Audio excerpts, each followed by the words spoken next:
Hi friends, 5 minute റെസിപ്പീസിൻ്റെ മറ്റൊരു പുതിയ വീഡിയോയിലോട്ടേക്ക് എല്ലാവർക്കും സ്വാഗതം. ഇന്ന് ഞാൻ വന്നിട്ടുള്ളത് നല്ലൊരു വൈകുന്നേരത്തെ ചായക്കൂട്ടലിൻ്റെ റെസിപ്പി ആയിട്ടാണ്. ഇത് മുട്ട വെച്ചിട്ടുള്ള മോമോസ് ആണ്. ഈ റെസിപ്പീൻ്റെ ഒരു പ്രത്യേകത, നമ്മളിവിടെ ആട്ടപ്പൊടിയാണ് ഉപയോഗിച്ചിരിക്കുന്നത്. അത് മാത്രമല്ല, ആവിയിൽ വേവിച്ചെടുത്ത ഒരു മോമോസ് ആണിത്. അപ്പോൾ എൻ്റെ വീഡിയോസ് ഇഷ്ടമാവുകയാണെങ്കിൽ തീർച്ചയായിട്ടും ലൈക്ക് ചെയ്യുക, ഷെയർ ചെയ്യുക, സബ്സ്ക്രൈബ് ചെയ്തിട്ട് കൂടുതൽ വീഡിയോസ് കാണുക. ആദ്യം നമുക്കിതിൻ്റെ ഫില്ലിങ് തയ്യാറാക്കിയെടുക്കാം.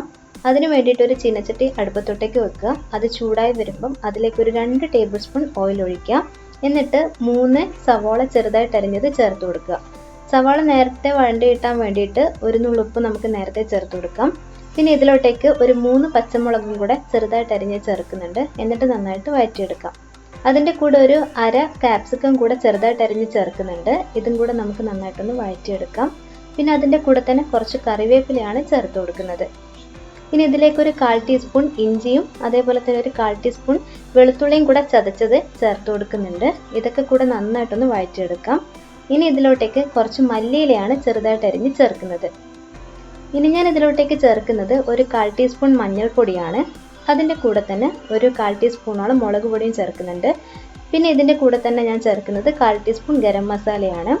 ഒരു 3/4 ടീസ്പൂണോളം ചിക്കൻ മസാലയും ചേർക്കുന്നുണ്ട്. ഇനി ഇതിൻ്റെ പച്ചമണം മാറുന്നത് വരെ നമുക്ക് നന്നായിട്ടൊന്ന് വഴറ്റിയെടുക്കാം. പിന്നെ ഇതിൽ ചേർത്തിരിക്കുന്ന മസാലകളൊക്കെ നിങ്ങളുടെ ഇഷ്ടത്തിനനുസരിച്ചിട്ട് ചേർക്കാം കേട്ടോ. അതിൻ്റെ അളവ് നമുക്ക് എന്ത് വേണമെങ്കിലും ചേർക്കാം. ഇനി ഇതിലോട്ടേക്ക് ഒരു 3 മുട്ടയാണ് ഞാൻ ചേർത്ത് കൊടുക്കുന്നത്. ഇത് നന്നായിട്ടൊന്ന് ചിക്കിയെടുക്കുകയാണ് വേണ്ടത്. അപ്പം ഇതിൽ കുറച്ചും കൂടെ ഉപ്പ് ചേർത്ത് കൊടുക്കുന്നുണ്ട്. വേണമെങ്കിൽ മാത്രം ചേർത്താൽ മതി. എന്നിട്ടിത് നമുക്ക് നന്നായിട്ടൊന്ന് ചിക്കിയെടുക്കാം. അപ്പോൾ ഇതിൽ മുളക് പൊടിൻ്റെ അളവ് എന്ന് പറയുന്നത് നിങ്ങളുടെ ഇഷ്ടത്തിനനുസരിച്ച് ചേർക്കാം കേട്ടോ. അപ്പോൾ നമ്മുടെ മസാല റെഡി ആയിട്ടുണ്ട്. ഇനി നമുക്ക് ഫ്ലെയിം ഓഫ് ചെയ്യാം. ഇനി നമുക്ക് ഒരു മാവ് ഉണ്ടാക്കിയെടുക്കണം. അപ്പോൾ അതിന് വേണ്ടിയിട്ട് ഞാനിവിടെ 2 കപ്പ് ആട്ടപ്പൊടി എടുത്തിട്ടുണ്ട്. അതിലോട്ടേക്ക് 1 ടീസ്പൂൺ നല്ല ജീരകമാണ് ഇട്ട് കൊടുക്കുന്നത്. ആവശ്യത്തിന് ഉപ്പും കൂടെ ചേർത്തിട്ട് ഇത് നന്നായിട്ടൊന്ന് മിക്സ് ചെയ്തെടുക്കുക ആദ്യം. അതിനുശേഷം നമുക്ക് കുറച്ച് പച്ചവെള്ളം ചേർത്തിട്ട് നമ്മൾ ചപ്പാത്തിൻ്റെ മാവൊക്കെ കുഴച്ചെടുക്കുന്നത് പോലെ ഇതൊന്ന് കുഴച്ചെടുക്കുകയാണ് ചെയ്യേണ്ടത്. നല്ല സോഫ്റ്റായിട്ട് വേണം കുഴച്ചെടുക്കാനായിട്ട്. അപ്പം നമ്മളിവിടെ കുഴച്ചെടുത്ത് വെച്ചിട്ടുണ്ട്. ഇനി ഇത് നമുക്ക് ചെറിയ ബോളുകളാക്കിയിട്ട് മാറ്റി കൊടുക്കാം. അപ്പം ഞാനിവിടെ ചെറിയ ബോൾസ് ആക്കിയിട്ട് മാറ്റി വയ്ക്കുന്നുണ്ട്.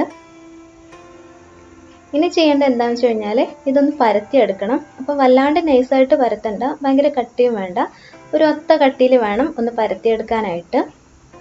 പരത്തിയെടുത്തതിന് ശേഷം നമുക്കിതിലോട്ടേക്ക് ഫില്ലിങ് വെച്ച് കൊടുക്കാവുന്നതാണ്. അപ്പം ഞാൻ ഇത്രയും ഫില്ലിംഗ് ആണ് ഇതിലോട്ടേക്ക് വെച്ച് കൊടുക്കുന്നത്.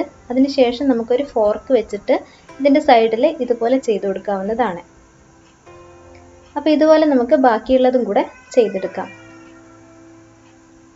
പിന്നെ ഞാൻ എടുത്തു പറയാണ്, മസാലയിൽ നമുക്ക് ഇഷ്ടമുള്ള എരിവൊക്കെ ചേർക്കാവുന്നതാണ്. ഞാൻ ചെയ്തിട്ടുള്ള കാര്യം പറഞ്ഞെന്ന് മാത്രമേ ഉള്ളൂ. അപ്പോൾ നമുക്ക് ബാക്കിയുള്ളതും കൂടെ ഇതുപോലെ ഞാൻ ചെയ്തെടുത്തിട്ടുണ്ട്.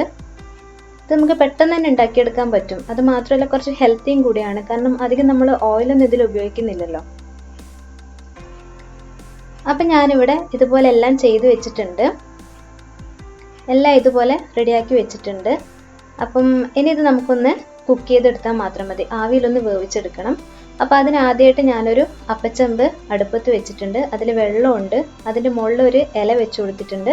വെള്ളം നന്നായിട്ട് തിളച്ച് വരുന്ന സമയത്ത് നമുക്ക് നേരത്തെ തയ്യാറാക്കി വെച്ചിരിക്കുന്ന ആ ഒരു അട എടുത്തിട്ട്, അല്ലെങ്കിൽ ആ ഒരു മോമോസ് എടുത്തിട്ട് ഇതിലോട്ടേക്ക് വെച്ച് കൊടുക്കാവുന്നതാണ്. എന്നിട്ട് ഇതൊന്ന് നമുക്ക് ആവിയിൽ വേവിച്ചെടുക്കാം.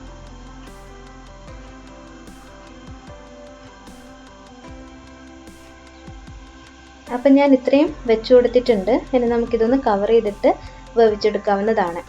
പെട്ടെന്ന് തന്നെ ഇത് ഉണ്ടായി കിട്ടും, ഒരുപാട് താമസമൊന്നുമില്ല. അപ്പോൾ കുറച്ച് സമയം കഴിയുമ്പോൾ നമുക്ക് വെറുതെ ഒരു ഈർക്കിൽ വെച്ചിട്ടൊന്ന് കുത്തി നോക്കാവുന്നതാണ്. ഈർക്കിൽ പറ്റി പിടിച്ചിട്ട് വന്നിട്ടില്ലെങ്കിൽ അത് വെന്തിട്ടുണ്ടെന്നാണ് അർത്ഥം. നമുക്കിത് കോരി മാറ്റി വെക്കാം. അപ്പോൾ നമ്മുടെ മോമോസ് ഇവിടെ റെഡി ആയിട്ടുണ്ട്. ഇത് നമുക്ക് വേണമെങ്കിൽ രാവിലത്തെ ബ്രേക്ക്ഫാസ്റ്റ് ആയിട്ട് ഉപയോഗിക്കാം, അല്ലെങ്കിൽ വൈകുന്നേരത്തെ ചായക്കൂട്ടിലായിട്ട് ഉപയോഗിക്കാം.